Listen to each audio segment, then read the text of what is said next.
अचानक जमीन फटी, खुदा का कहर उस पर बरस पड़ा और कारून उसके अंदर धंसने लगा। जमीन से उसका गुरूर बर्दाश्त न हुआ। ये कहानी है उस शख्स की जिसको जमीन निगल गई। ये कहानी है उस इंसान की जिसने गुरूर में आकर खुद को सब कुछ समझ लिया। ये कहानी है उस शख्स की जिसका नाम कारून था। कारून हजरत मूसा अलैहिस्सलाम के ज़माने में बनी इसराइल में पैदा हुआ और ये बात भी मशहूर है कि ये हजरत मूसा अलैहिस्सलाम का चचाजाद भाई था। शुरू में वो एक नेक और आजिज आदमी था, अल्लाह की नेमतों का शुक्र अदा करता और हजरत मूसा अलैहिस्सलाम की हिदायत पर अमल करता। उसकी ज़िंदगी में सादगी, अखलाक और आजिज़ी नुमाया थी। लोग उसकी नेकी की तारीफ करते और उससे मोहब्बत करते थे। सबसे अहम बात ये कि वो तौरेत का हाफिज और आलिम भी था। अल्लाह की तरफ से एक दिन कारून के हिस्से में ऐसी दौलत आई जिसकी मिसाल शायद पूरी कौम में ना हो। खजाने इतने ज्यादा थे कि उनकी चाबियां सिर्फ ताकतवर लोग उठा सकते थे। ये दौलत अल्लाह की आजमाइश थी, ना कि मेहनत या इल्म की वजह से। कारून के पास जमीन, खजाने और दौलत की फरावानी के साथ साथ गुरूर और तकब्बुर भी आया और यही उसकी आजमाइश थी। जैसे ही दौलत उसके पास आई, कारून का रवैया बदल गया। उसका चाल चलन और बातचीत के अंदाज में तकब्बुर पैदा हो गया। उसका रहन सहन भी बिल्कुल बदल गया। कीमती लिबास, कीमती जेवर, कीमती सवारियां, आसपास गुलाम और खादमीन की कतारें और ऐशो इशरत की जिंदगी बसर करने लगा। वो लोगों के सामने अपनी दौलत की नुमाइश करता था। अवाम और मोहताजों के लिए उसका रवैया सख्त और हकारत आमेज था। वो नेकी और आजिज़ी की राह छोड़ चुका था। दौलत ने इसे गुरूर और तकब्बुर में मुब्तला कर दिया था। हजरत मूसा अलैहिस्सलाम ने उसे नसीहत की, अल्लाह ताला की इताअत और बंदगी बजा लाओ, लोगों के साथ अच्छा बर्ताव करो, गुरूर और तकब्बुर से बाज आ जाओ।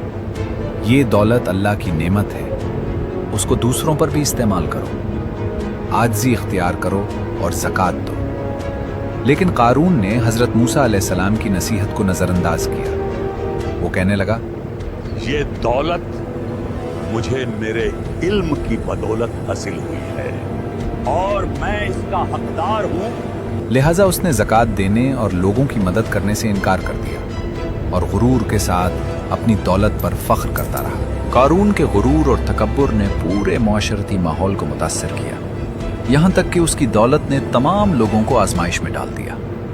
एक मर्तबा कारून बेशकीमती लिबास और हीरे जवाहरात से मुज़य्यन होकर अपनी पूरी शान और शौकत के साथ गुजर रहा था। आसपास नौकर चाकर की भी कतारें एक पूरा जुलूस लेकर चल रहा था। लोगों ने उसकी जब ये शान और शौकत देखी, उसका दबदबा देखा, तो बाज ने कहा, कारून की क्या शान है, कितना किस्मत वाला इंसान है, कितना दौलतमंद आदमी है। आए काश हमारे पास भी इतनी दौलत होती, हम भी इस कदर अमीर होते। बेलाखिर एक वक्त आया जब कारून ने सरकशी की हद पार कर दी, हजरत मूसा की नसीहत को नजरअंदाज कर दिया, तो अल्लाह ने उसके गुरूर और जुल्म का फैसला किया। कारून एक मर्तबा हस्बे मामूल और हस्बे आदत सज धज के जा रहा था। उसे मालूम न था क्या होने वाला है। तकदीर का कलम चल चुका था। अचानक जमीन फटी, खुदा का कहर उस पर बरस पड़ा और कारून उसके अंदर धंसने लगा। जमीन से उसका गुरूर बर्दाश्त न हुआ। देखते ही देखते जमीन उसे निगल गई। कारून अपने गुरूर के साथ खाक में दफन हो गया। सिर्फ कारून ही नहीं, उसका घर, उसके खजाने सब जमीन में गर्क हो गए। वही लोग जो कल तक कारून को देखकर रश्क करते थे, अब अफसोस करने लगे। कल तक जो उसे खुशनसीब समझते थे, आज उसका अंजाम देखकर इबरत हासिल कर रहे थे। ये एक कारून है जिसका जिक्र अल्लाह ताला ने सूरतुल क़सस में फरमाया है, और न जाने कितने कारून आए जिनको जमीन निगल गई। कारून फकत माजी का किस्सा नहीं, बल्कि कारून एक सोच और एक माइंडसेट है। कारून हर उस शख्स का नाम है जो खजाने पर सांप बनकर बैठ जाए और दौलत पर गुरूर करने लगे, और जिसकी दौलत ज़रूरत मंदों के काम ना आए। तारीख का ये वो बाब है जो आज तक बंद नहीं हुआ। कारून ख़त्म हो गया, मगर कारूनियत आज भी जिंदा है। ये वाक़या हमें वाज़े पैगाम देता है, दौलत अगर शुक्र से खाली हो तो अजाब बन जाती है। दौलत अगर अल्लाह की रज़ा के मुताबिक इस्तेमाल ना हो तो तबाही आती है। गुरूर, तकब्बुर और दूसरों पर हिकारत इंसान को ज़मीन में गर्क कर देती है। कारून की कहानी हमें ये सिखाती है कि अल्लाह की नेमतों का शुक्र ज़रूरी है। दौलत और ताकत का सही इस्तेमाल इंसान की कामयाबी की निशानी है।